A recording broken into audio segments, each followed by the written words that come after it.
This is Barbara J. Allen presenting Part 2 of Constructing a Sphericon with Nathan Efrat. Nathan is now scoring and slipping his pieces together.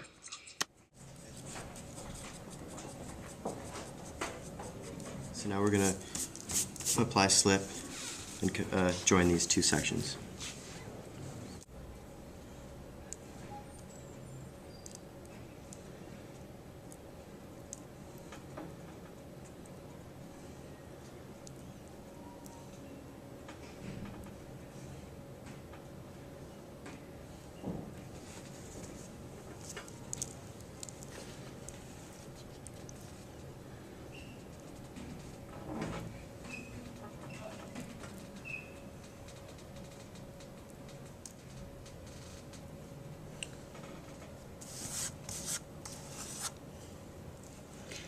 That's when you need a paper towel. Should I go out? That's okay. That's okay. Actually, it's okay.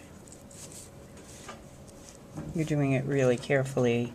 You have to combine them so that they match up perfectly. Right. And if they are the wrong size or if they were cut incorrectly, then they will not match up. So precision is really important for this particular. And then also you have to make sure that this is not slightly deformed. You have to make sure that it's a perfect square, and that's what these squares were drawn for. These halves onto the squares that we've drawn, just to make sure that they're perfect squares, or as close as you can get them to be.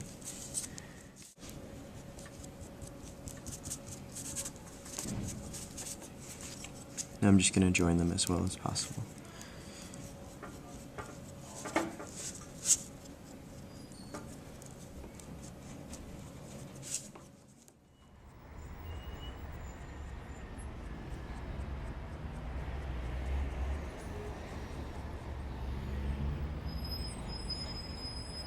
Right. Just even some slip. Oh, that might be too soft. It's too hard. This is good. It's Okay. a harder piece of slip. Here, tip it toward me so I can. I'm putting a coil on the end. You've put in a coil of slip. You've put in a coil. A coil of regular clay would be best, but I have slip on hand. And then I'm going to put it back on our square again to let it harden up a little bit. So you add a coil of sort of harder slip. And then I do the exact same thing with the other two segments of clay. We have a crack here, so I'm going to open it up and slip and score it together.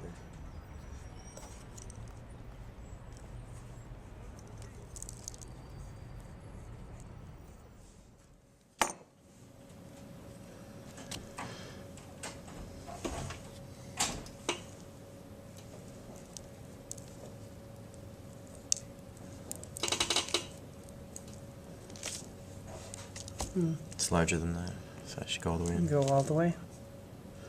Just open it all the way. That's Alright. enough.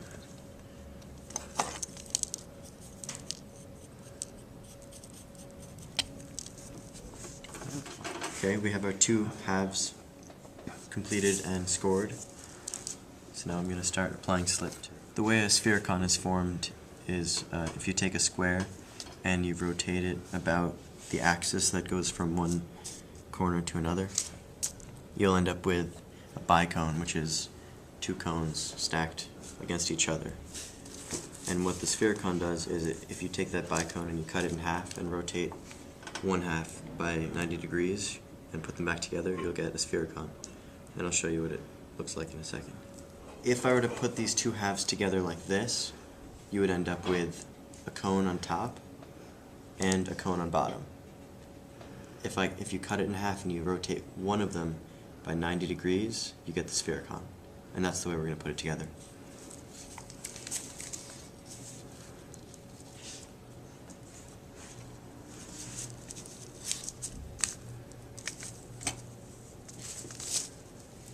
So you sort of have to manipulate it. Because as soon as you lift them off the paper, they're going to lose their perfectly square shape.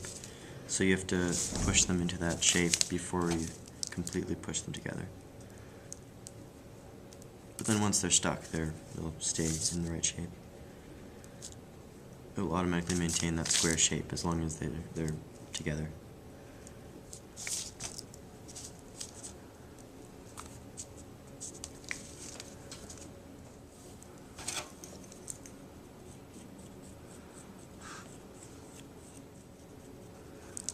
So right now you're closing up everything really well if you don't want any cracks. That's my favorite tool.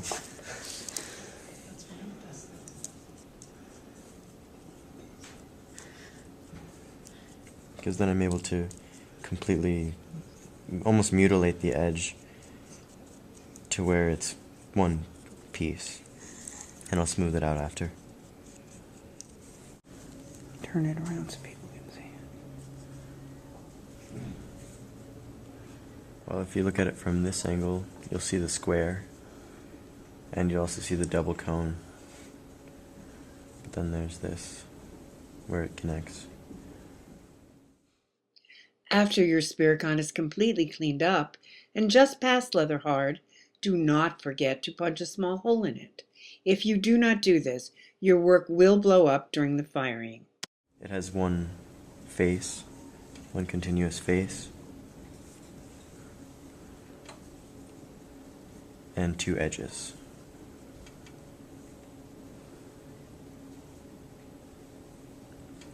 And you want to try the best you can to get rid of these seams so that the whole thing is seamless, so you don't see the separation between the two sides.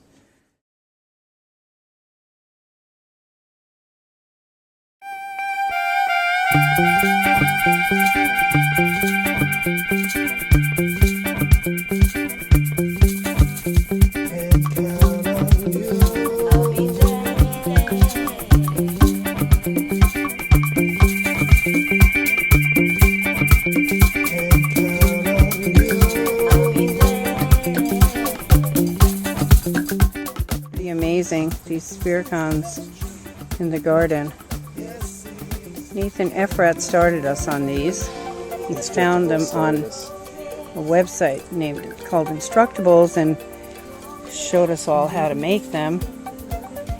And then he made this huge one. It's really quite large. Nathan, next to his Sphericon, so you can see it's really big. Why don't you pick it up and turn it around in every direction? It's got these beautiful markings. It's just this incredible piece. I think there were 2 prizes that came out of here. This is one, and he has another 2 Sphericons that right there. Oh my gosh.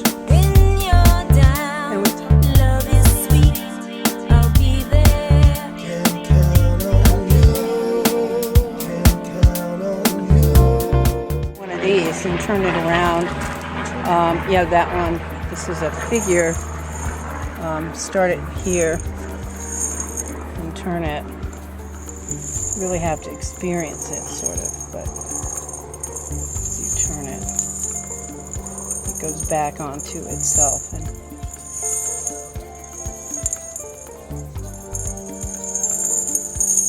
okay, and then maybe you can pick up the other one. Start it there and turn it. You can see, keep going. Yep, turn it. So in order to do a figure on here, you have to really elongate it and distort it. Okay. Quite magnificent garden pieces, I think. Let's see other ones.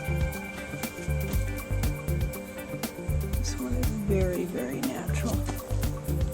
Very lovely. Done with some pine needles from Oregon that I collected.